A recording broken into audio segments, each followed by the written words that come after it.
तज्जयति परं ज्योति समं समस्तर्णन्तपर्यायं दर्पणतलैव सकला प्रतिफलति पदार्थमालिका यत्र। पुरुषार्थ सिद्धोपाय जी ग्रंथ विराजमान हैं। अपनी चर्चा स्तेय क्या होता है, चोरी क्या होती है, अस्तेय क्या होता है, अचौर्य क्या होते हैं, इसकी प्रारंभ हुई है। 102 नंबर के श्लोक में अपनी चर्चा ये चल रही थी कि प्रमाद का अगर योग रहे और किसी की वस्तु बिना दिए अगर ले लेवे तो वह चोरी, और वह चोरी हिंसा ही है। आगे के श्लोक में तो कहने वाली है बट ये वध का कारण है। ये स्व की भी और पर की भी वध का कारण है। स्व में भी स्व के भाव वध का कारण है, भाव प्राण का, और स्व के द्रव्य प्राण का भी वध का कारण है, और पर का भी कारण है, पर के भी भाव प्राण और द्रव्य प्राण का। ये चर्चा चल रही थी। अभी अभी तो जैसे कल चल रहा था, बहुत प्रकार की चोरियां बढ़ गई। सामान्य पहले डकैती होती थी, ये होती थी, बट जैसे रास्ते में जा रहा है कोई चेन खींच ली या सोना खींच लिया, ये सब सामान्य जो चलते रहते हैं। तो सामान्य देखो आप कैसे लोग की प्रवृत्ति बढ़ गई। उसके लिए धन चाहिए, लोभ बढ़ गया तो मतलब लोभ में धन चाहिए। धन के लिए फिर हम कैसे भी ये मार्ग से नहीं आएगा तो ये मार्ग में करेंगे, उसमें हमें कोई जेल में डाल देवे, पीड़ा देवे, फांसी पे लटका देवे, या हमारा नाम खराब हुए, हमें कोई लेना देना नहीं। ये सब अनार्य प्रवृत्ति कही जाती है। हम रह रहे आर्य क्षेत्र में, बट काल डिटोरेट हो रहा है, निमित्त नैमित्तिक संबंध है। वैसे ही जीवों के परिणाम भी होते, तो ये प्रवृत्तियाँ बढ़ने लग गई। मतलब रास्ते में चलना भी सेफ नहीं रहा। माताओं बहनों के सोने आदि आभूषण चुराए जाते, कुछ भी चलता है। ये सब है ही, चोरी के अनेक अनेक प्रकार है। चोरी की इतना ही विस्तृत नहीं है। किसी का देश है और उस देश के ऊपर बलजोरी से हमने छल कपट से वो ग्रहण कर लिया। जैसे चाइना ने 1962 में या कभी भी हिंदू और चाइना भाई भाई कह के अपना एरिया ले लिया, ये भी चोरी में आएगा। क्यों? वो जिसका ये क्षेत्र है वह देना नहीं चाह रहा है, इसने छल कपट करके बलजोरी से कोई भी साम दाम दंड भेद से ले लिया, तो वह भी चोरी में आएगा। ऐसे ही अपने पिता की दादा की कोई प्रॉपर्टी है और छल कपट से साइन करवा ली, छल कपट से बलजोरी से उनको देना नहीं था बट साइन करवा ली, या कोई ऐसा करके, वह भी चोरी में आएगा। या तो मीठा बोल बोल के प्रॉपर्टी करवा ली, अब उनके पास कुछ रहा नहीं, उनको छोड़ दिया। उनको आस थी कि ये प्रॉपर्टी देगा तो अपना ध्यान रखेगा, बट इसने छल कपट करके सब किया, वह बलजोरी में आएगा। और माया तो है ही है, ये सब में आते हैं। इसमें ये जैसे इंश्योरेंस आदि के झूठे क्लेम किए जाते हैं, मतलब व्यापार में नुकसान हुआ नहीं और बता दिया इंश्योरेंस कंपनी को हमारा इतना नुकसान हो गया, या मेडिक्लेम आदि करवाना, ये सब चोरी में आए। कि ये मतलब आप छल से ये सब ग्रहण कर रहे हैं तो ये सब चोरी में आ जाएंगे। और भी जैसे शादी हो गई है और प्रेमी कहता है इसलिए अपने शादी जहाँ घर पे गए अपने पति के घर पे, वहीं पे चोरी करके वहाँ से माल लेके निकल गए, ये सब भी चोरी में आएगा। क्योंकि आपने या तो फिर शादी इसलिए की कि वहाँ पे जाके 2-4-8 दिन में वहाँ का माल करके हम निकल जाएंगे, तो ये सब भी प्रवृत्तियाँ सब चोरी में आएंगी। चोरी के अनेक अनेक मापदंड हो गए, अनेक अनेक प्रवृत्तियाँ हो गई। कितनी कहे और क्या कहे और कैसे कहे, ये तो थोड़े में कह के गए। प्रमाद के योग से तुम करोगे दूसरे की वस्तु का तो वो चोरी होगा। चोरी ये पाप है, हिंसा है इसमें, और इस पाप का फल दुखरूप होता है। कैसे दुखरूप होता है? हिंसा, हिंस्य, हिंसक और हिंसा का फल, इसको जानो, ये पहले कह के आ गए। और ये सब कुछ हिंसा ही है, हिंसा का फल बुरा होता है, ये जानकर इसका त्याग करना चाहिए। बात इतनी सी है, और भी बहुत सारी चीज़ें तो रह सकती। कस्टम आदि में दुबई गए साहब, दुबई से सोना सस्ता मिलता है यहाँ से, तो पहन के आ गए, कस्टम ड्यूटी बचानी है, तो इस ऐसा लाएंगे तो कस्टम ड्यूटी लगेगी। उसमें जिनको हम कहते हैं एक्टर एक्ट्रेस आदि बड़े हैं, वो भी इसमें लगे पड़े हुए हैं और इसमें जेल आदि की सलाह के पीछे जाना पड़ता है। सब ये देख लेना चाहिए। सब ऐसे बहुत सारे चलते हैं। अब कितना कहे क्या कहे। ये बिजली वगैरह चोरी की जाती है, रेत आदि की चोरी की जाती है, ये सब चोरी में आएगा, ये अननोन में। और भी क्या विशेष है, देखिए अपने प्रकरण पे आ जाइए। 102 नंबर का श्लोक अन्वयार्थ पढ़ लिया सामने। जो प्रमाद कषाय के योग से बिना दिए स्वर्ण वस्त्रादि परिग्रह का ग्रहण करना है, उसे चोरी जानना चाहिए। कल मैं जैसे कह रहा था ना, ये स्वर्ण वस्त्रादि परिग्रह ग्रह करना ये क्रिया है, ये पुद्गल में हो रहा है। यहाँ सोना पड़ा है किसी का और हमने ले लिया तो ये क्रिया है, बट ये भी कह रहे पाप है।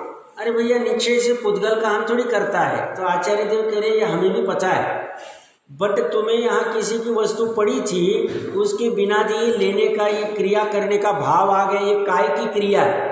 बट ये क्रिया करते वक्त यहाँ भाव हुआ तुम्हारा कि मैं इसको चुरा लूँ, इसको ले लूँ, तो कहते हो तुम्हारा भाव और वो क्रिया का निमित्त निमित्त संबंध हम बात करेंगे। ये क्रिया तुमने करनी नहीं चाहिए, ये चोरी में आती है, इसका फल बुरा है और तुम्हें भाव पे समझना है। हम बार बार भाव की बात नहीं करेंगे, हम क्रिया की भी बात करेंगे। व्यवहार के कथन ऐसे ही होते हैं, तुम्हें क्रिया पे लेने।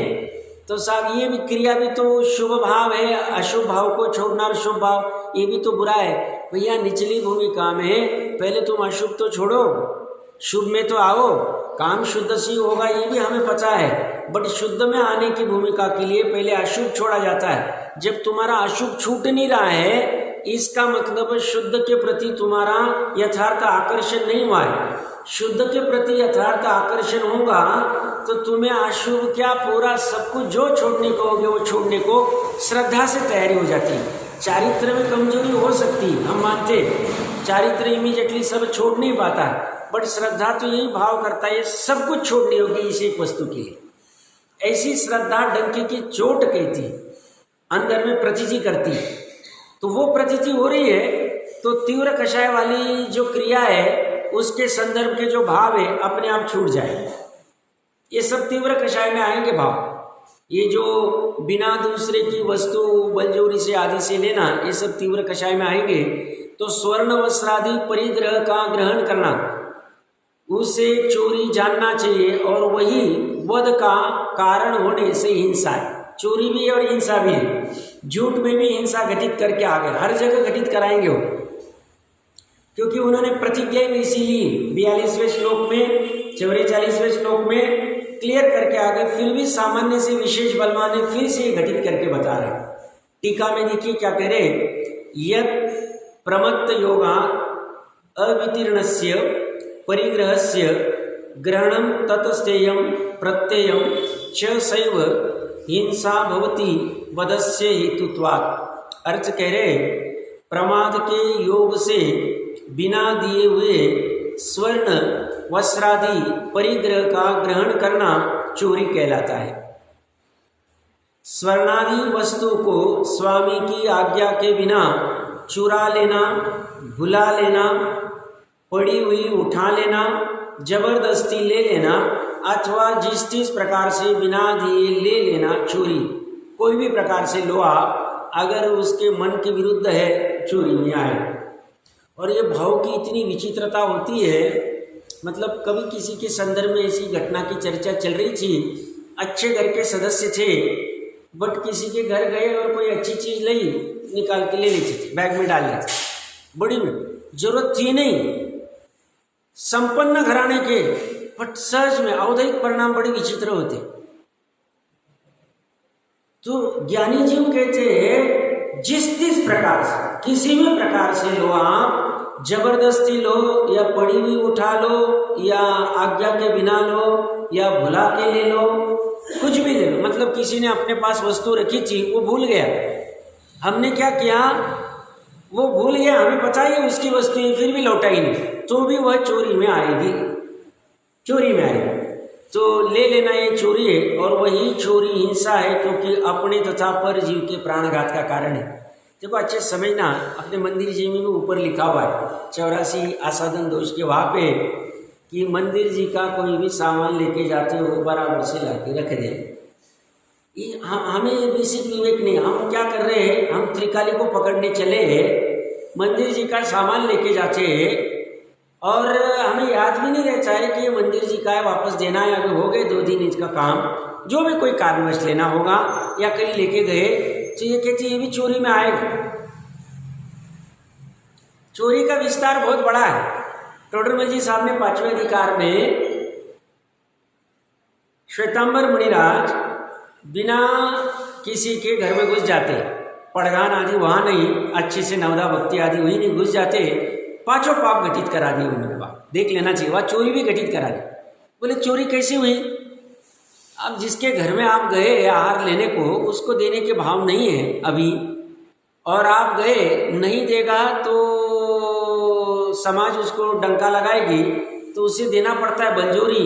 तो उसी जो संक्लेश हुआ, अरति हुई, कषाय हुई, अपना माल जा रहा है, अपना घर का अनाज, कहते तुमने उसके प्राणों को पीड़ा की, यही उसकी चोरी हुई। 5 पाप घटित करा दिए उन्होंने। वहाँ पे गए, वो माता बहन कैसी भी बैठी होगी और तुम वहाँ गए तो उसमें भी तुम्हें कुशील का दोष लगा, ऐसे सब घटित करके दिखाए कि पाप देख लेना चाहिए 5वें अधिकार में। मैं इतना क्यों कह रहा हूँ, जैन धर्म बड़ा सूक्ष्म है, स्थूल कथन नहीं करता है। स्थूल तो इनिशियल पब्लिक के लिए ठीक है, बट जब जिसे भीगना है अच्छे से वस्तु स्वरूप को सूक्ष्मता, क्योंकि वस्तु स्वरूप सूक्ष्म है। सूक्ष्म कैसे वस्तु स्वरूप? सिर्फ पुद्गल ही मूर्तिक है, जो 5 इंद्रिय से जानने में आता है वो भी स्कंद वाला ही जानने में आता है। सूक्ष्म जो परमाणु है या सूक्ष्म जो स्कंद है वो हमारे जानने में नहीं आते 5 इंद्रिय की। और इसके अलावा धर्म अधर्म आकाश काल और जीव अमूर्ति के इंद्रिय से गम्य नहीं है। और वो भी ये सभी द्रव्य सभी वस्तुएं अनंत गुण अनंत परस्पर विरुद्ध धर्म अनंत पर्याय अनादि निधन वस्तु अनंत काल तक रहने वाली है। ऐसी वस्तु को जब ग्रहण करना है, निर्णय करना है, तो उसके लिए तुम्हारे पास सूक्ष्मता होनी चाहिए। सूक्ष्मता के बिना ग्रहण नहीं कर सकते आप। तो तुम स्थूल चोरी नहीं की साहब, हम किसी का नहीं करते, बट ऐसी कोई अगर प्रवृत्ति होती है जो मैं अभी 2-5 मिनट पहले कह रहा है, ये सब चोरी में आएगा। मुनिराज इसीलिए पड़गान के बिना आहार के लिए कहीं जाते ही नहीं अंदर में। आपको देने का भाव होगा तो वो भी हम फिर बाद में देखेंगे, प्रासुक आदि है, तुम्हारे भाव ठीक है, भक्ति ठीक है, आदि आदि सब हम बाद में निर्णय करेंगे। नहीं तो हम बस झलक दिखलाएंगे और चले जाएंगे। नहीं तो उनको भी उसमें चोरी का पाप। तो प्रकरण कहाँ से चल रहा था? ये प्रमाद के योग से बिना दिए हुए टीका स्वर्ण वस्त्रादि परिग्रह का करना चोरी है। स्वर्णादि वस्तु को स्वामी की आज्ञा के बिना चुरा लेना, बुला लेना, पड़ी हुई उठा लेना, जबरदस्ती ले लेना अथवा जिस प्रकार बिना दिए ले लेना चोरी है। ये मुनिराज को बिना पूछे भस्म या अचित मिट्टी और जल, ये 2 ही चीजें लेने के अलावा। आप कहेंगे जल तो अपने यहाँ से लेके जाते हैं, कभी शरीर में कोई बाधा आई, झरने का बहता पानी प्रासुक माना जाता है, धूप आदि से प्रासुक होता है, शौच के लिए उतना ले सकते मजबूरी में, और हाथ आदि को स्वच्छ करने के लिए शौच के लिए वो मिट्टी ले सकते, वो भी अचित, बाकी और कुछ नहीं ले सकते, कुछ नहीं ले सकते, बाकी सब चोरी के दायरे में आए। तो यहाँ ये कह रहे हैं ऐसी पड़ी हुई वस्तु उठा लेना, जबरदस्ती ले लेना अथवा जिस प्रकार बिना दिए ले लेना चोरी है, और वह चोरी हिंसा है, क्योंकि अपने तथा परजीव के प्राणघात का कारण है। भावार्थ में देखिए क्या कह रहे हैं, अपने को चोरी करने का भाव वह भाव हिंसा है। अपने को चोरी करने का भाव हिंसा क्यों कहा? कोई प्रयास करें? बराबर है और बढ़िया है। देखिए ये तो महत्वपूर्ण है कि अपना उपयोग बाहर आया और उसकी हिंसा हुई, भाव हिंसा है। आप सूक्ष्मता में समझना, जब भी हमें अपने आत्मानुभूति होगी, हमें पता चलेगा हमारे आत्मा में इतना सुंदर वैभव है हमें बाहर की एक वस्तु की आवश्यकता थी नहीं, एक वस्तु की आवश्यकता थी। स्वरूप जब पता चलेगा तब अनुभूति होगी, तब आगम से समझना अलग बात है कि त्रिकाली आत्मा परिपूर्ण है, शुद्ध है, उसमें निर्मल है, उसी में जीवत्व है, उसी में वस्तुत्व है, उसी में द्रव्यत्व है, उसी में सुख है, उसी में ज्ञान है, उसी में श्रद्धा है, उसी में चारित्र्य है, बाहर से किसी की आवश्यकता नहीं। ये आगम से पढ़ना अलग बात है, स्वानुभूति की बात कर रहा हूँ। स्वानुभूति जब होगी, जिस समय में ख्याल में आएगा यही मैं, इतना ही मैं, ऐसा ही मैं, जैसा मैं हूँ, अनादि निधन ध्रुव वाला, उस समय हमें अनुभव में आएगा कि बाहर की एक भी वस्तु की जरूरत थी नहीं। जब बाहर की वस्तु की जरूरत ही नहीं थी तो बाहर की वस्तु की चोरी करने की आवश्यकता ही थी। पहली चोर, आप अच्छे से एक एक तरह की बात समझना, क्या कह रहा हूं मैं, गंभीर बात कर रहा हूं, समझना अच्छे से। अपना वैभव अनंत गुण अनंत परस्पर विरुद्ध धर्म युगलों से परिपूर्ण बना हुआ, किसी ने बनाया नहीं, कोई बना सकता नहीं, बनाने की आवश्यकता नहीं, किसी को हमें ज्ञान सुख कुछ भी देने की जरूरत नहीं, प्रत्येक जीव अभवी को भी।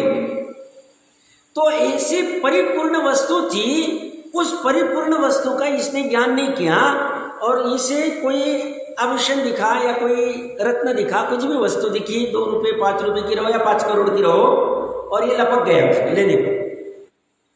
कहते तुमने तुम्हारी भाव हिंसा कर दी, तुम्हारा जो ज्ञायक भाव था, सुख भाव था, निष्कर्म भाव था, निर्दोष भाव था, उसको मलिन कर दिया तुम उससे च्युत हो गए, ये तुम्हारे भाव हिंसा। ये हमें पता ही नहीं चलता है। ऐसा तो जब जब शुद्ध उपयोग नहीं होता है तब तब होगा, इसलिए भाव हिंसा तो निरंतर चल रही। अनादि से मान लो कोई जीव को एक भी बार शुद्ध उपयोग नहीं हुआ है, अनादि से एक समय भी उसकी भाव हिंसा रुकी नहीं। क्यों? आत्मा के सुख भाव का भेदन ही नहीं कर रहा है। निष्कर्म भाव, निर्दोष भाव, शुद्ध भाव, ज्ञायक भाव, परमात्मा भाव, और जो भी कोई भाव कहना है, उस भाव का अनुभव नहीं कर पा रहा है, यही उसकी हिंसा हो रही, यही उसके भाव की हिंसा हो रही। और ये सब नुकसान हमारा ही हो रहा है, हमें पता ही नहीं चला। हमें उल्टा क्या लगता है भ्रम से, हमें उस भाव की हिंसा हो रही है, ये हमें पता नहीं। हमारा भाव परिपूर्ण है, बाहर से कुछ भी लेने की आवश्यकता नहीं है, हमें निर्णय नहीं है, प्रचिति नहीं है, और वो पुद्गल की वस्तु है, जड़ वस्तु है, पर वस्तु है, और उसे जाने के लिए लिपक गया। हो गया, हमारा अपराध हो गया। बाकी के अपराध हुए ना हुए, ये अपराध हो गए, और इसी अपराध का फल मिथ्यात्व है। जो 11 अंग वाले मुनिराज होते हैं, ऐसी कोई वस्तु में अपना भाव को पकड़ नहीं रहे, और ऐसी कोई वस्तु में पुद्गल की पीछे होगा, कमंडल होगा, कुछ भी होगा, वो तो केवल ही जानते एग्जैक्टली, उसमें गए, वो बोलते मिथ्यात्व का बंध कर रहे। उस भाव हिंसा का फल क्या? बोलते मिथ्यात्व और अनंत अनुबंधी का बंध हो रहा है। क्या हो रहा है? सब ऐसे कैसे अपराध है। तुमने क्या करना चाहिए था? पर्याय में, परिणमन में, पर्याय कहो, परिणमन कहो, परिणति कहो, परिणमन कहो, चलेगा, परिणाम कहो, चलेगा। वो परिणाम में तुमने क्या करना चाहिए था? उस अपने एक भाव को ही ऊर्ध्व रखना चाहिए था, तुमने उसको ऊर्ध्व नहीं रखा। उसके अलावा कोई भी दूसरे भाव को महत्व देके जो परभाव है, उस भाव को चुराने का, ग्रहण करने का भाव के ही तूने चोरी करी। ये तुम्हारे भाव की चोरी हो गई, भाव की हिंसा हो गई।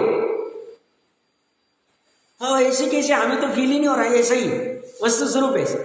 दूसरी चीज है, वस्तु स्वरूप ये कहता है एक वस्तु दूसरे वस्तु को प्राप्त नहीं कर सकती, ग्रहण नहीं कर सकती। वस्तु किसे कहते हैं? गुण और पर्याय से युक्त जो है उसे वस्तु कहते हैं। द्रव्य कहो, वस्तु कहो, पदार्थ कहो, चले, समानार्थ। द्रव्य किसे कहते हैं? गुण पर्यवद द्रव्यम। द्रव्य क्या है? गुण और पर्याय का समूह। तो एक वस्तु अपने गुण पर्याय से परिपूर्ण है और दूसरी वस्तु भी अपने गुण पर्याय से परिपूर्ण है। वो कोई भी रहो, 2 रुपए की वस्तु रहो, 2 करोड़ की रहो, चेतन रहो, अचेतन रहो, तो इस जीव को ये समझा रहे, जीव समझ सकता है, ज्ञान वाला है।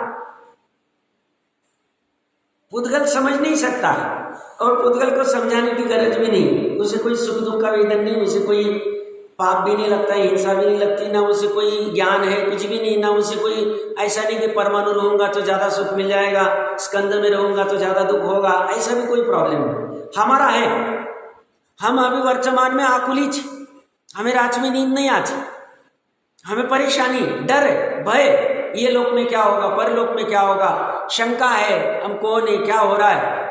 तो हमें वो समझा रहे हैं, भैया एक तो तुम परिपूर्ण हो, तुम्हारे अपूर्णता कुछ भी नहीं, और फिर भी तुम चोरी करने का भाव कर रहे हो, तुम्हारी भाव हिंसा होगी। परिपूर्ण को दूसरे से कुछ लेने की आवश्यकता ही नहीं।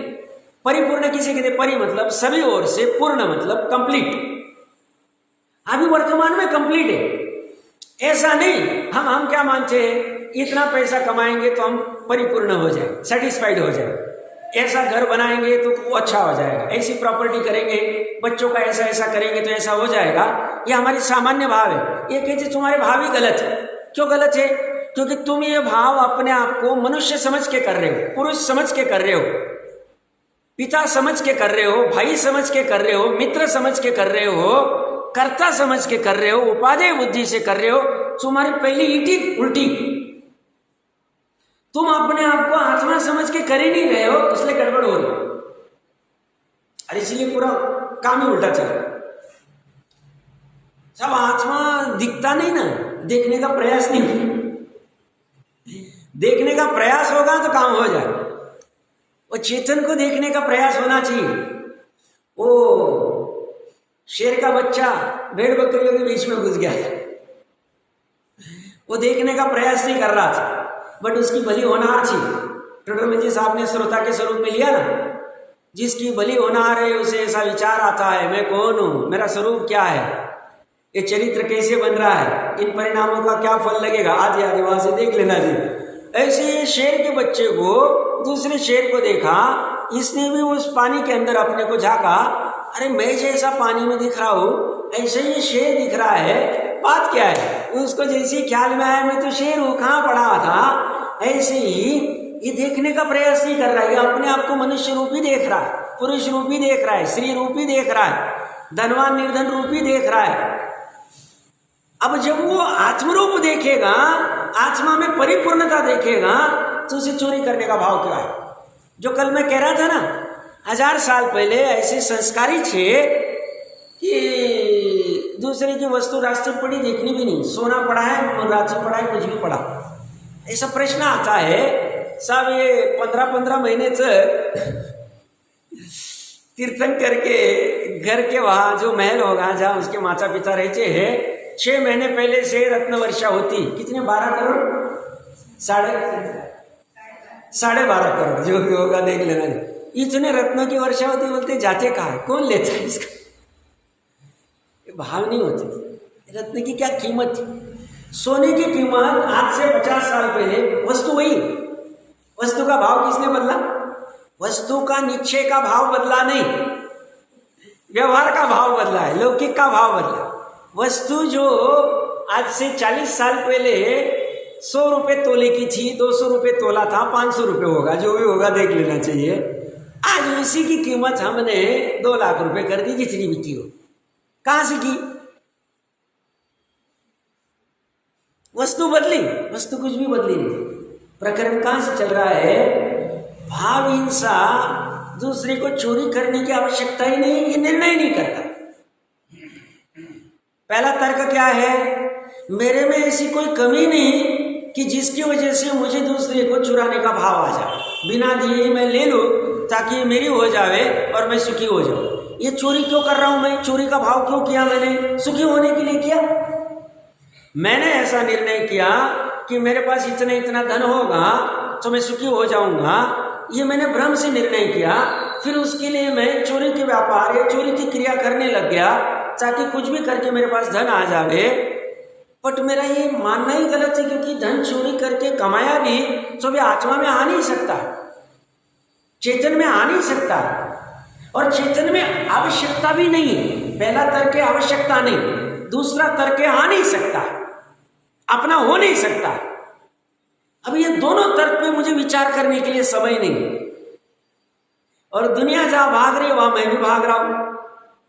और इसी से मेरी चोरी भी हो रही है, हिंसा भी हो रही है, और झूठ भी हो रहा है, सब कुछ हो रहा है, इससे पाप लगते जा रहे हैं। और मैं कह रहा हूँ और मेरे को त्रिकाली आत्मा प्रकट करना है, भैया कैसे होगा? पहले ये बेसिक तो छोड़ दो, अशुभ कार्य तू छोड़ने को तैयार नहीं हो रहा। मानते हैं तू प्रतिज्ञा पूर्वक मत छोड़ना, बट परिणमन रूप तो तू छोड़ ही सकता है, वो तो तेरे हाथ में। कभी बहुत तीव्र उदय आवे और कोई ऐसी घटना न करनी होकर कर जा, जैसे तीव्र उदय 5 पांडवों के आए और न करने योग्य सप्तव्यसन के काम कर लिए। क्या क्या साहब सप्तव्यसन में जुआ खेलने बैठ गए मानसे, तीव्र उदय आया बैठ गए, पर बार बार अपराध नहीं कर रहे हो, वो प्रतिज्ञाधारी नहीं थे, अनुव्रती थे नहीं। अनुव्रती न होते हुए भी कभी तो भी हो गया, अच्छा ऐसा नहीं, उसका भी फल मिला उनको, जो भी मिला होगा केवल ही जाने। बट ऐसा परिणमन कभी कभार वाला छोड़ के बाकी समय में तूने तो अपने जीवन में से अशुभ क्रियाओं को परिणमन रूप से छोड़ना चाहिए था। तू उसको तो छोड़ने की तुझे आवश्यकता ही लगती नहीं, बोलते आत्मा को क्या आवश्यकता है? अरे त्रिकाली आत्मा को जरूरत नहीं, बट पर्याय को तो जरूरत। पर्याय में तीव्र आश्रव के भाव हो रहे, उसको छोड़ के मंद आश्रव में आना है तो करना ही पड़ेगा पहले। डायरेक्ट तीव्र से डायरेक्ट शुद्ध होता ही नहीं है तो तू करने को तैयार ही नहीं, तो फिर प्रॉब्लम होगा, और इसीलिए काम नहीं बन पा रहा, नुकसान अपना ही हो रहा। तो उसके लिए पुरुषार्थ करना पड़ेगा। ये पुरुषार्थ में आएगा कि नहीं आएगा ना। हमने अभी हम यहाँ पे जिनवानी का रसपान कर रहे हैं, ये पुरुषार्थ है या नहीं? हमने व्यापार का पुरुषार्थ छोड़ा, घर पे टीवी देखने का पुरुषार्थ छोड़ा, न्यूज़पेपर पढ़ने का पुरुषार्थ छोड़ा, भोजन करने का पुरुषार्थ छोड़ा, और ये पुरुषार्थ करने इसे पुरुषार्थ मानेंगे? हम वहां पे प्रमाद में पड़े रहते थे, हिंसा आदि के भाव होते थे, या हमारे भाव सुनने की क्या कह रहे अमृत चंद्र देव, क्या कह रहे टोडरमल जी साहब, क्या विषय चल रहा है, तो इसी विशुद्धि मानो। तो इसमें पुरुषार्थ नहीं मानेंगे हम, तो पुरुषार्थ है ही। हमने 8 घंटे व्यापार को छोड़ के 4 घंटे ही व्यापार करेंगे और 4 घंटे स्वाध्याय करेंगे, पुरुषार्थ नहीं मानेंगे, इसे धर्म नहीं मानेंगे, विशुद्धि नहीं मानेंगे, है ना। हम निर्णय करने बैठे ना यहाँ पर, हम स्वयं निर्णय करेंगे। उन आचार्य देव का निर्णय हमारे काम का नहीं, विद्वान का निर्णय हमारे काम का नहीं, हमारा निर्णय हमारे काम का है। इसलिए हम खोल के बैठे देख रहे क्या कह रहे, भूल कहाँ हो रही है, करना क्या चाहिए, नहीं करना क्या चाहिए, ये क्या है, उपाधि क्या है, ये जान के फिर निर्णय करके फिर हमें कोई ऊपर से नीचे भी हो जाए हमें प्रवृत्त नहीं कर सकता है को करने को और उपाधि को छोड़ने को, कोई नहीं कर सकता, क्योंकि हमने निर्णय किया अंदर से परीक्षा कर, वो परीक्षा करके हम निर्णय कर रहे हैं। तो पुरुषार्थ मानो, धर्म मानो। प्रकरण कहां से चल रहा है? भाव हिंसा कहां से होती है? तो भाव हिंसा ऐसी हो रही है, एक तो आवश्यकता कुछ नहीं, आत्मा में कमी की, फिर भी चोरी का भाव किया तो भाव हिंसा हो गई एक। दूसरा है, मान लो चलो आवश्यकता है आत्मा में कोई कमी है नहीं, कल्पना कर रहे, तो चलो कोई दूसरी वस्तु को ग्रहण करते हैं बिना स्वामी के दिए, तो उससे हमारी कमी हो जाएगी, कमी निकल जाएगी, वो परिपूर्ण हो जाएंगे। पर वो कह रहे वस्तु स्वरूप से पॉसिबल नहीं।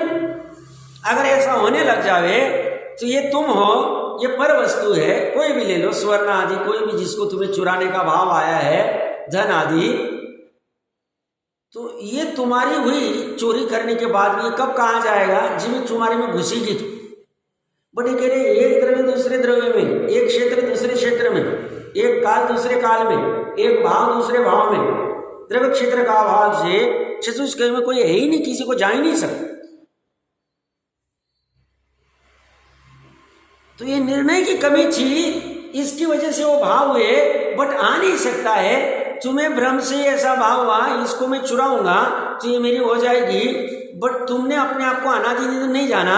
ये चुराने के बाद में 10-20 साल तुम्हारे पास रही भी, बट या तो तुम उसको छोड़ के चले गए, या तो पाप के उदय में वो चली गई, तो तुम्हारी वही नहीं हो। और तुम्हारे आत्मा में ना तभी आई जब चुराई, तभी भी आई नहीं, और जब छोड़ के चली जा रही तभी भी गई नहीं, आई नहीं, तुम्हें भ्रम हो गया।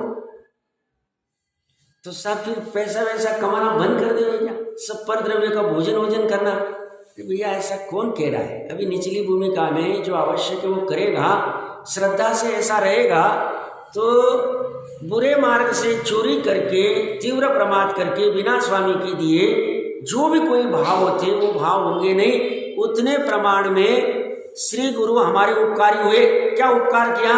उतने पापों को घटाया। उससे क्या उपकार हुआ? उतने पाप कर्म बंद नहीं हुए। उससे क्या फायदा हुआ? उदय में आएंगे नहीं दुख रूप। उससे क्या हुआ? साथ में हमारी धर्म भावना रही तो हमें धर्म वासना की वजह से धर्म का सहयोग मिलेगा। फिर वहां पे जिन धर्म को कभी ना कभी ग्रहण करके हम अपना कल्याण कर जाएंगे। इसके लिए कार्य करें। समझ में आ रहा है क्या कह रहा है? बहुत महत्वपूर्ण बात कह गया। आप समझना, तर्क युक्ति से विचार करना। जब ये समझ में आ जाता है तो सब अपने आप पूरे कार्य छूट जाते, अन्याय अनीति सब छूट जाए। इसके पहले क्या चर्चा चली? न्याय पूर्वक भोग उपभोग छोड़ के बाकी का सब त्याग कर देता है ताकि झूठ नहीं होगा। यहाँ पे भी यही कहेंगे, न्याय पूर्वक जितना तुम्हें धन आदि ग्रहण करना है, परिग्रह आदि, उतना करना, बाकी के उसके अलावा करना नहीं। प्रमाद में ऐसा बिना स्वामी के दिए आदि कोई वस्तु लेना नहीं, छीनना नहीं। कुछ होगा देख लेना चाहिए। ये सब गंभीरता से सोचना। देखो, इसमें हमारी कर्म व्यवस्था पर हृदय पे अच्छी सी श्रद्धा हो जाए ना, तो ये सब करने की आवश्यकता पड़ती नहीं, सामान्य पड़ती नहीं। बट कर्म व्यवस्था और उस पर श्रद्धा नहीं है कि पुण्य के उदय से सब मिलता है, फिर वो उलझन में सब करता रहता है। देखिए यहाँ पे क्या कह रहे, और वही चोरी हिंसा है, क्योंकि अपने तथा पर जीव के प्राण का घात करते हैं। भावार्थ में देखिए, अपने को चोरी करने का भाव वो भाव हिंसा है। ये हमारा चलता ही रहेगा। कब तक? जब तक शुद्ध प्राण नहीं प्रकट होंगे, शुद्ध उपयोग नहीं होगा। और जो कोई अपने को चोर जान ले तो प्राणों का वियोग करे, वही द्रव्य हिंसा। किसी ने अपने को चोर जान लिया और अपने प्राणों का वियोग करे तो ये हिंसा है। ये बड़ी बड़ी सिटीज होते हैं ना, ये बॉम्बे आदि में लोकल ट्रेन में बहुत भीड़ होती, उसमें कोई चोर अगर घुस जाए, चोरी करता और पकड़ में आ जाए, पूरी 50-100 पब्लिक इतना गुस्सा निकाल देती है। आजकल समय बाहर में क्या हो, चोर को चोरी करते वक्त पकड़ा, हमें पाप का उदय बड़ा खतरनाक है, समझना अच्छे। उसमें तो उदय कब किसका कैसे क्या आएगा कल्पना नहीं कर सकते। साउथ में कोई घटना घटी थी कोरोना काल में, पिता और पुत्र व्यापार खोल के बैठे थे और उस समय में कर्फ्यू चल रहा था, बंद करना था। तो उन्होंने कहा बंद कर देते, कुछ हुआ होगा। जेल में लेके गए, बाप और बेटा को इतना पीटा, मार दिया। अब वो लोगों को भी जो होगा चलेगा किसी पास। ये तो हो गई, मतलब कुछ अभी सामान्य किया हो, उसने गुनाह किया होगा। वैसे तो बाकी बहुत सारी दुकानें, बट उदय कभी भी कुछ आ सकता है। ये कह रहे भैया, चोरी करते हुए तेरा पाप का उदय रहेगा, पकड़ा जाएगा, या तो पीटेंगे तो जेल में डालेंगे, तो फांसी में लटकाएंगे, जैसी जो योग्यता होगी, तो उसमें तेरे द्रव्य की भी हिंसा हो जाएगी, तेरे द्रव्य प्राणों का भी घात हो जाएगा। तो ये क्या करता है, और ऐसे होता देखा जाता है। तथा जिस जीव की वस्तु चोरी गई, उसे जो अंतरंग पीड़ा हुई, वही उसकी भाव हिंसा है। उसको जो खेद हुआ ना, अरे ये मेरी वस्तु चलेगी, एकदम डिस्टर्ब हो गया हो, क्योंकि उसमें उसकी आसक्ति थी। सब आसक्ति करना अच्छा नहीं। अब तुम ज्ञान मत करो भैया, उसको पहले उसको आसक्ति है तो उसको रहने दो। तुम क्यों निमित्त बनते हो उसको पीड़ा देने? दूसरे की वस्तु चुरा के उसको पीड़ा हुई, भाव हिंसा। जैसे ये भी होते ना व्यापार में, सामान्य हम कहते हैं कोई चीज मान लो 100 रुपये मिलती और किसी को ज्ञान नहीं है, हमने 150 में दे दी। सर्विस में रहो या व्यापार में रहो, कहीं भी 100 की चीज 150 में दे दी, हमें लगा अच्छे से ठग दिया उसको, पता ही नहीं चला, उसको ज्ञान नहीं था, हमने चलवा दिया। बाद में उसको कहीं पता चलेगा ना 2-4 दिन बाद, अरे ये 150 की नहीं 100 में होती है, तो उसको जो पीड़ा हुई ना, बंद हमारा, उसको पीड़ा होने के बाद बंद नहीं होगी। हमने जब भी हमारी 100 की वस्तु 150 में देने का भाव किया, उसी समय हमारी हिंसा होगी, उसी समय हमें बंद होगा।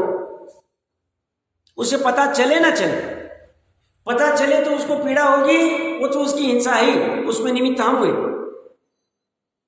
तो ये उसकी भाव हिंसा हुई और उस वस्तु के निमित्त से उस जीव के द्रव्य प्राण पुष्ट थे, उन पुष्ट प्राणों के नाश होने से उसके द्रव्य प्राण पीड़ित हुई, वही उसकी द्रव्य हिंसा है। ये जब सीता का हरण किया ना, तो इसमें रावण ने कौन से प्राणों की पीड़ा की? एक तो स्व के भाव प्राणों की पीड़ा की, हिंसा की, तभी तो उसको परश्री को चुराने के भाव आए, राम की मतलब सीता को। दूसरा है उसमें उसके प्राण हरण हो गए, युद्ध में मर गया वो उसके द्रव्य प्राणों की हिंसा हुई स्वयं के। अब सीता की भी संकलेश हो रहा है, ये मेरे शील को क्या करेगा, क्या होगा, राम आएंगे कि नहीं बचाने, क्या होगा। ये सीता का संकलेश परिणाम, ये उसके प्राणों की पीड़ा है। मानो इसका अनुभव कैसे करना चाहिए? जब हमारी कोई वस्तु चुराई जाती है तो हमें जैसी पीड़ा होती है वैसी दूसरे की कोई वस्तु चुराए उसी पीड़ा होगी। हमें वो फील होना चाहिए, हम फील नहीं करते। जैसे हमें कोई थोड़ा सा ऐसे कर दे, छोटा सा या कोई ऐसा कर दे तो हमें पीड़ा होती, हम कहते भैया क्यों कर रहे हो, तुमने क्यों ऐसा किया हमसे, बोलती, और हम रोनते चले जाते हैं। एक इंद्रिय जीव को, जल का एक जीव को, अग्नि का एक जीव को, हमारे खुशी के लिए हमें कुछ भी फील नहीं हो। हमें हमारे रसना इंद्रिय के लिए ठंडा पानी चाहिए, हमारे घर पे फ्रिज नहीं है, हम फैन लगा देंगे, फैन के नीचे वो पानी ठंडा करेंगे। हमें उन अग्निकाय के जीवों की कुछ भी नहीं जीनी नहीं है। हम निर्दयी, महानिर्दयी। हमने अपनी रसना इंद्रियों को समझा देना है, भैया जैसा है वैसा शांति से पी लेना, तुम्हें उसके लिए अग्निकाय के जीवों की हिंसा नहीं करनी चाहिए, नहीं करनी चाहिए। समझ में आ रहा है? इतना सूक्ष्म है। अब मैं ये तुम्हें लगेगा फालतू उदाहरण दे रहे, फालतू नहीं भैया, तुम्हें वो हिंसा होती हुई दिखते आनी चाहिए। तुम्हें दिख नहीं रही है मतलब तुम्हें समझ नहीं। क्या क्या कह रहा हूं मैं? हमें उसकी पीड़ा समझ में आनी चाहिए। हम चौके में अगर बर्तन धोने के लिए वो केमिकल आदि यूज करते हैं, वही नाली में जा रहे हैं, क्योंकि वो हमारा सेवक तो इतना कुछ करेगा नहीं। नाली में जो एक इंद्रिय आदि तरह जीव पड़े हैं, जो भोजन आदि भी जा रहा है झूठा वाला, उसमें जीव उत्पत्ति हो रही है, उनको पीड़ा हो रही, बार बार जा रहे, हमें फील ही नहीं हो रहा, हमें उसकी पीड़ा ही फील नहीं हो रही। वो कह रहे तुमने ये हिंसा की, ये निर्दयता की, इसीलिए तुम्हें बंद हुए, इसलिए तुम्हें ये फल मिले। तुम्हें संसार क्यों हो रहा है? इसी कारण, और कुछ दूसरा कारण नहीं। तुम्हें दया खड़ी करनी पड़ेगी। तुम्हें एक इंद्रिय क्या है, दो इंद्रिय क्या है, तीन इंद्रिय क्या है, कहाँ होते हैं, कितना बच सकते हैं, हमारी कषाय को कितना सीमा में ला सकते हैं, अनर्गल वाली कषाय को छोड़ सकते हैं क्या, कर सकते हैं क्या। दूसरे के लिए उपकार करने के लिए नहीं, पहले अपना उपकार करना पड़ेगा। क्यों? इससे अपना उपकार क्या होगा, हमारी कषाय घटेगी तो हमारे पाप घटेंगे। मानो कषाय का और पाप का, कषाय किसे कहते हैं? जो कश्ती, आत्मा को कश्ती, कहाँ कश्ती है? सर में घुमाती। ये हमें जो चिंता पड़ी है ना, धन कमाने की, भाई की, मित्र की, पुत्र की, घर की, कुटुंब की, परिवार की, समाज की, ये हम आकुलता को जो भोग रहे हैं, ये दुख ही इसी का उदय है और कुछ नहीं। इसका कारण ये पूर्व के परिणामों का फल। और अभी भी ऐसे ही करते जाएंगे तो छूटेंगे कैसे? तो अभी वर्तमान में परिणामों को धीरे धीरे समझ पूर्वक डाउन करेंगे, विशुद्ध करेंगे, अशुद्धता को घटाएंगे। प्रतिज्ञा रूप नहीं, परिणमन रूप। प्रतिज्ञा करना कोई गुनाह ऐसा नहीं कह रहा हूं, पर अभी नहीं हो रहा है तो परिणमन रूप घटाएंगे तो अपने आप नए कर्म घटते आएंगे, अपने आप उदय में वो घटते हुए आएंगे।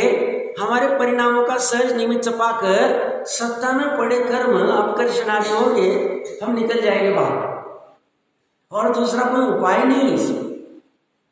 अब वो जो उपाय बता रहे वो नहीं करे तो काम ही नहीं हो।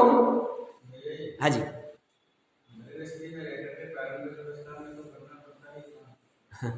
तो हम कहाँ नहीं गए, बस उसमें मर्यादा रखनी चाहिए। जैसे हम घर बनाते हैं, घर में भी एक फेंसिंग करते, वाल लगाते, बस ऐसी अपनी मर्यादा होनी चाहिए। भाई इतना हम करें, इतना आवश्यक है, इसके बिना अभी चल नहीं सकता है, इतना अभी छोड़ नहीं पा रहे, उतना करना, उसके ऊपर वाला छोड़ने का प्रयास है। बस इतनी सी बात, घटाने की बात है। तो ये कह रहे उसके निमित्त से उसी जीव के द्रव्यपान वस्तु चोरी की, उसी जो अंतरंग पीड़ा में उसकी भाव हिंसा हुई, और उस वस्तु के निमित्त से उस जीव के द्रव्यपान पुष्ट थे, उन पुष्ट प्राणों के नाश होने से उसकी सांस फूलने लग गई। अब ये वस्तु चली गई, क्या होगा, कैसे होगा। मेरे को बात करते करते याद आ रही घटना। मैं ऑफिस के काम से बैंगलोर में था और पिताजी पुणे में ही थे, हम जहाँ रहते थे वहाँ से वो रात्रि में वो जो श्वेतांबर स्थानक था वहाँ पे जाते थे कुछ धर्म चर्चा आदि करने के लिए, तो वहाँ पे रुक जाते थे। तो गलती से 2 व्हीलर की चाबी गाड़ी कोई रहेगी उनकी और वो चले गए।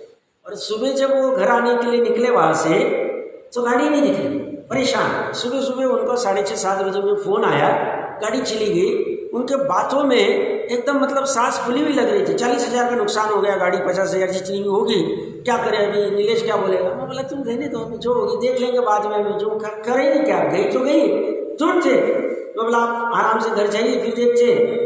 सब थोड़ी देर बाद उनको थोड़ी नीचे तो फिर भी परेशानी थी कि अब कैसे करेंगे, किसको मिले, कहाँ से जाए। टेंशन मत लो, जैसा होगा तो मिली तो मिली, नहीं मिली तो देख लेंगे, क्या करेंगे।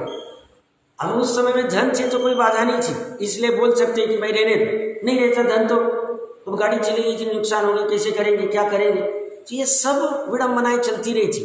तो प्रकरण कहाँ से चल रहा है, दूसरे के द्रव्य प्राणों को भी पीड़ा होती उसकी, बस हमें महसूस करते आनी चाहिए। तो पुष्ट होने से, नाश होने से उसके द्रव्य प्राण भी पूरित हुए, वही उसकी द्रव्य हिंसा है। इस प्रकार चोरी करने से चोरी करने वाले की तथा जिसकी चोरी हुई उसकी द्रव्य और भाव प्राण भाव दोनों प्रकार की हिंसाएं होती है, ये निरंतर चलती है। तो हम जैनी जो है भीगे हृदय वाले,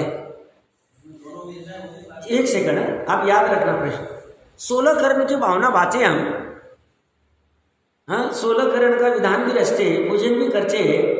16 करण वाला भावना करने वाले 16 करण में सभी जीवों का कल्याण हो, ऐसी उसकी भावना होती है उसमें। और हमारी वो 16 करण भावना करके हम आए और हम बिस्लरी उठा के पानी पीवे या करें, हमें उसका ज्ञान ही नहीं हुआ है। हम व्यापार में जाके किसी को हम चिल्ला देवे या दुष्ट प्रवृत्ति करें या उसको ठगा देवे, चोरी करके या करे या चोरी का माल खरीद के लावे, हमें वो 16 करण भावना ही समझी नहीं। 16 करण भावना सिर्फ पढ़ने से काम नहीं होने वाला, आप समझो अच्छे से। हजारों बार पढ़ी होगी, हजारों बार विधान रचे होंगे, फायदा क्या हो, कुछ फायदा नहीं होगा उसका। वो तो हमारे परिणामों में लगना चाहिए। अरे भैया 16 करण भावना में उनकी ऐसी भावना होती सभी जीवों के प्रति, और मैं तो फटाक से नल चालू कर दे रहा हूँ, अनछना जल यूज कर रहा हूँ, फटाक से गीजर का बटन दबा रहा हूँ, वो अनछने जल में त्रस खाए मर रहे हैं, फटाक से सब कर देता, मेरा परिणाम ही भीगा नहीं है। कैसे मेरे को सभी की तीर्थंकर प्रकृति का बंध होगा। तीर्थंकर प्रकृति ऐसी टाइम पास वाली प्रकृति है, तीर्थ का प्रवर्तन कराते हो नहीं होगा मेरा। हाँ आपका प्रश्न,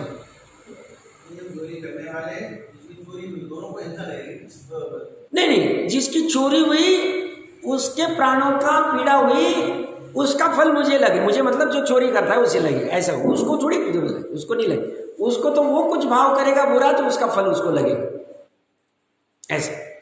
तो आप समझना, मतलब ये बात बहुत महत्वपूर्ण बात है, पकड़ना अच्छे से। देखिए इसके बाद में चोरी प्रकट रूप से हिंसा ही है, ऐसा कथन करने वाला 103 नंबर का श्लोक कहते हैं। एक बार श्लोक का पाठ करते। अर्थानामयेते प्राणायेते वैश्वरा पुंसाम हरति स तस्य प्राणान् यो यस्य जनो हरत्यनार्थान्। हरत्यर्थान् अन्वयार्थ में यह जो जन मनुष्य यस्य जिस जीव के अर्थात पदार्थ अथवा धन को हर लेता है, सह वह मनुष्य तस्य उस जीव के प्राणों को हर लेता है। जो कि जगत में ये जो एते यह अर्थानाम धनादि पदार्थ प्रसिद्ध है, एते वे सभी पुंसा मनुष्यों के वैश्वरा प्राणा बाह्य प्राण संति है। ये धन आदि बाह्य प्राण है और तुमने उसको हरा तो तुमने प्राणों को हरा, इसलिए तुमने हिंसा की, ऐसा कहते। ये प्रसिद्ध वचन है, सबको पता ही होंगे। अपना निश्चय प्राण तो अपना जीवत्व है, जो शुद्ध प्राण है अपना, शुद्ध आत्मा, ये निश्चय प्राण है। 10 प्राण ये व्यवहार प्राण है, द्रव्य प्राण है, ठीक है। और 11वां प्राण अन्न को कहा। अन्न से ये 10 प्राण टिकते हैं, भोजन आदि करते हैं, तो इसलिए अन्न को 11वां प्राण कहा। और अन्न धन आदि से प्राप्त होता है, इसलिए धन आदि को 12वां प्राण कहा। तो कहते जब तुमने धन को हर लिया तो तुमने उसकी हिंसा की वधी किया, तुम्हें हिंसा का फल लग जाए। धन, अभी धन उपलक्षण से इसमें सब पकड़ लेना, धन धान्य स्वर्ण आदि सब ले लेना, चेतन अचेतन सभी आ जाएंगे, दास दासी स्त्री पुत्र आदि सब आ जाएंगे। इसलिए इनको हरने के बाद में उस तरह से वो जीव के होते। देखो काल का प्रभाव कितना विचित्र है। पुत्र आदि के लिए इतना प्रेम होता है, वो हरने के बाद में जीव अपने प्राण भी निकल जाते हैं, ऐसा होता है। किसी ने हर लिया उसको तो, और अभी पिता को हो माता को हो इतने निर्दयी हो गए, बच्चा जोर लग रहा है, अब उसके भी पूर्व के उदय होंगे, बट इसकी वर्तमान परिस्थिति को वो स्वयं उसको ट्रैक के ऊपर ढकेल लेता है, नाली में डाल देता है, कहीं डाल देता है। कैसे विचित्र भाव आ रहे हैं, स्वयं मारने को तैयार हो रहा है। पंचेंद्रिय की हिंसा भी उसको हिंसा वासित नहीं होती है, इतनी उसको कषाय तीव्र हो गई है। ये सब कब हाल हो रहे हैं? 2550 साल हुए साहब। अभी 18,500 वर्ष में क्या क्या होने वाला है हमें पता नहीं, बट हम बस यही भावना बातें हैं, जितना ज़्यादा से ज़्यादा जिनवानी के नज़दीक रहेंगे, जितना बच सकते बच जाएंगे, जितना दूर रहेंगे उतना हम दुख में रहेंगे। बस ये हमें समझना चाहिए। तो यहाँ ये कह रहे, ये बाह्य प्राणों को हर लेता है। टीका में देखिए क्या कह रहे, ये एते अर्थानाम एते पुंसाम बहिश्वराम प्राणाम संति यस्माण यजन यस्य अर्थान हरति स तस्य प्राणान हरति। यह जो भी पदार्थ है वह मनुष्य के बाह्य प्राण है। इसलिए जो जीव जिस किसी का धन हरण करता है, चुरा लेता है, वो उसके प्राणों का ही हरण कर लेता है। भावार्थ धन धान्य संपत्ति, बैल घोड़ा, दास दासी, घर जमीन, पुत्र श्री, वस्त्रादि जितने भी पदार्थ जिस जीव के पास है उतने उसके बाह्य प्राण है। उन पदार्थों में से किसी एक भी पदार्थ का नाश होने पर अपने प्राणघात जैसा दुख उत्पन्न होता है, इसलिए पदार्थों को ही प्राण कहा जाता है। जैसे अन्नम वै प्राणाम इति वचना, अन्न ही प्राण है इस वचन के अनुसार। धन आदि भी ये होता है। मेरे को अभी बात करते करते याद आ रही है, मेरे साथ में मेरा कलीग था, उसका मोबाइल ख़राब हो गया, आईफोन, और चल नहीं रहा था। वो कहीं सर्विस के लिए बाहर था, साथ में मैं भी वही हुआ था। वो सर्विस सेंटर गया, सच में गए थे हम, कुछ कारण 15-20 साल पहले की बात होगी। तो सर्विस सेंटर वाले ने खोला उसको प्रॉब्लम पता चल गया, रिपेयर कर दिया उसने। उसे 2000 रुपये लिए। बहुत पीड़ित हुआ। 15,000 का मोबाइल उस समय में जो भी था, और आपने बस 2 मिनट का ऐसे किए, बोलते ये सब दिमाग का पैसा है, 2000 रुपये लेने ही पड़ेंगे। 2000 रुपये लिए, उसके प्राणों को बहुत पीड़ा हुई, जो भी कारण होगा। मैं कह रहा हूँ ऐसी पीड़ा हम अगर शॉर्ट में फास्ट में सामने वाले की मजबूरी का फायदा लेके अगर धन कमाते हैं, यह सब हमें प्राण पीड़ा का, हिंसा का फल लगता है। जितना हो सके न्याय नीति से पैसे कमाने के भाव करने चाहिए, तो हमारे परिणाम भीगेंगे। भीगे परिणामों में धर्म जल्दी से प्रकट होगा। त्रिकाली प्रकट होना कठिन काम नहीं है, कठिन माना गया है, क्योंकि त्रिकाली को प्रकट करने वाली श्रद्धा ज्ञान चारित्र की पर्याय मेरी और त्रिकाली मेरा। अभी इसको प्रकट करना कठिन क्यों हो गया है? क्योंकि मैं अपनी ऐसी प्रवृत्ति नहीं छोड़ पा रहा हूँ तीव्र कषाय की, वो मुझे पहले छोड़नी पड़ेगी। तो मैं थोड़े नीचे आऊँगा और फिर उसको ग्रहण कर लूँगा। ग्रहण होगा अपने उपादान से, शुभ भाव से ग्रहण होता नहीं, अशुभ से तो होता ही नहीं। बट जब जब ग्रहण होता है, पूर्व में शुभ भाव सहचारी होते हैं, शुभ भाव के अभाव पूर्वक होता है, मंद कषाय में होता है, अशुभ कार्य अशुभ भाव के त्याग पूर्वक होता है। इसलिए कथन में ऐसा आता है। इसी सुंदर चर्चा अपनी चलिए, इसके बाद में और क्या विशेष चर्चा है देखिए।